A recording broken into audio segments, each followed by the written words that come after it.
మనం ఇలాంటి సందర్భంలో మనం ప్రతిపక్షంగా మనం చేయాల్సినటువంటి బాధ్యత, కర్తవ్యం, పార్టీ పురోగతికి జగన్మోహన్ రెడ్డి గారి లీడర్షిప్ మనం అంతా కూడా చేయాల్సినటువంటి అవసరం ఉన్నది అని చెప్పి దాన్ని గుర్తు చేద్దామనే ఉద్దేశంతో మీ అందరికీ శుభాకాంక్షలు చెప్తామనే ఉద్దేశంతో ఈరోజు ఇక్కడికి రావడం. ముఖ్యంగా ఈ పదవుల్లో ఉన్న రోజు గ్యాప్ వచ్చేస్తుంది. ఒక వారం తర్వాత కలవడం, ఏదో మాట్లాడటం వెళ్ళిపోవడం అలా కాదు. నిరంతరం అందుబాటులో ఉండే విధంగా ఆలోచన చేసుకోవాల్సినటువంటి అవసరం ఉంది. రోజు సాయంత్రం పూట ఒక 10 నిమిషాలు ఎక్కడో చోట కలిసి ఈ ఆఫీసులో కలుసుకునే విధంగా ఆలోచన చేయమని చెప్తున్నాం. ఒకరోజు కాకపోతే 2 రోజులు, ఏదో 2 రోజుల తర్వాత వచ్చి హాహాన్ని మళ్ళీ వెళ్ళిపోవడం. ఎందుకంటే కలిసి మాట్లాడుకుంటే అనేక రకాలైనటువంటి విషయాలు తెలుస్తాయి.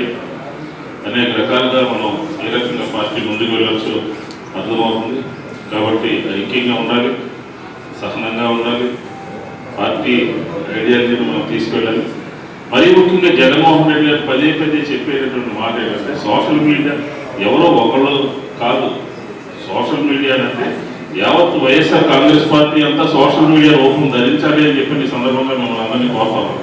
చూస్తున్నారు కదా, నిన్న ఉదాహరణకి నేను చిన్న విషయం చెప్పాను. వైఎస్ఆర్ కాంగ్రెస్ పార్టీ నుంచి రోజు నాకు పేపర్ మొత్తం కటింగ్ చేసేసి ప్రతి ఐటెం పంపిస్తారు. దానికి సంబంధించి బడ్జెట్ మీద మహిళలను ఎలా మోసం చేశారు, రైతులను ఎలా మోసం చేశారు, రకరకాల కటింగ్స్ అన్ని వచ్చినాయి. నేను ఊరికి చూశాను. ఒక 7-8 బిలియన్ సంబంధించినటువంటి గ్రూపుల్లో ఫార్వర్డ్ చేశారు. ఒక్కడంటే ఒకటి చూడకపోగా ఫార్వర్డ్ కూడా చేయలేదు. ఎందుకు పెడుతున్నామంటే కొంతమంది పని ఒత్తిడి మూలంగా, కొంతమంది హడావడిగా పార్టీలో ఒక డివిజన్లో ఒక గ్రూప్ ఉందంటే 100 మందో 200 మందో ఉంటారు. వాళ్ళందరూ చూస్తారనే ఉద్దేశంతో పెడతాం. అసలు మన వాళ్ళే దాన్ని టచ్ చేయలేదు, ఎవరో ఒకటే అలా టచ్ చేశారు. అందరికీ విస్తృతమైనటువంటి ప్రచారం చేయాల్సినటువంటి బాధ్యత వైఎస్ఆర్ కాంగ్రెస్ పార్టీ శ్రేణుల మీద ఉన్నది అని చెప్పి సందర్భంగా నేను మనవి చేస్తాను. పత్రిక చూడకపోయినా ఫోన్ అన్నా చూడాలి, ఫోన్లో వచ్చినటువంటి కటింగ్స్ అన్నా చూడాలి. మనం 10 మందికి చెప్పాలి. చెప్పకపోతే ఎలా తెలుస్తుంది? బడ్జెట్ బాగాలేదు అనుకో.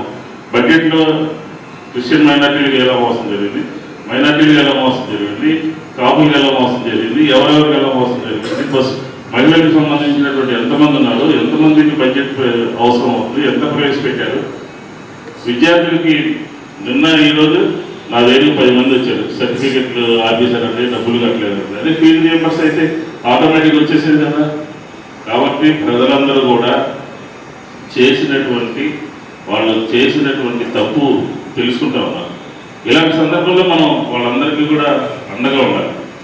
ఈరోజు మనం రోడ్ల మీద వెళ్ళక్కర్లా. పార్టీ ఇచ్చినటువంటి పిలుపు స్టేట్ లెవెల్లోనే ముందు మనం చూస్తున్నాం. రాష్ట్రంలో ఉన్నటువంటి పరిస్థితుల మీద రేపు ఫీజు రియంబర్స్మెంట్కి సంబంధించి ఒక డేట్ ఇచ్చినట్టున్నారు. మార్చి డేట్ ఏదో వచ్చారు. ఆ డేట్ను అందరూ మనం సమీకరించాలి. మన నియోజకవర్గంలో 7,500 మంది ఫీజు రియంబర్స్మెంట్ కాకుండా ఉన్నటువంటి వాళ్ళు ఉన్నారు. ఆ కుటుంబాన్ని డివిజన్ వైజ్గా తీసి పంపించాము. వాళ్ళందరికీ కలవాలి. కలిసి మీకు రాలేదని మీరు కూడా రండి. అట్లాగా కార్యక్రమాల్లో భాగస్వామ్యం చేయాల్సినటువంటి అవసరం ఉన్నది అని చెప్పి సందర్భంగా మనం చేసుకుంటే మీకు ఎక్కువ ఉపన్యాసం ఇస్తే కాలాజీతం అయిపోయింది. కాబట్టి నేను చెప్పేది ఏంటంటే అందరూ కూడా యాక్టివ్గా ఉండండి. 24/7 నేను డిప్యూటీ మేయర్గా కూడా ఎదుర్కొంటూ అందరం అందుబాటులో ఉంటాం. కాబట్టి ఎవరు కూడా, ఎందుకంటే ఈ మధ్యకాలంలో కొంత మీద అనవసరమైనటువంటి కేసులు పెడతారని ముందే తెలిస్తేనే అధికారులను హెచ్చరించాము, అధికారులకు చెప్పాము, వాళ్ళ జోలికి వెళ్ళొద్దన్నాము, తప్పుడు కేసులు పెట్టద్దన్నాము. ఆగిపోయింది. ధైర్యంగా ఉండాలి. జగన్మోహన్ రెడ్డి గారు చెప్పినట్టు 3 నెలలు సినిమా చూసి వస్తాము లోపలికి వెళ్ళి.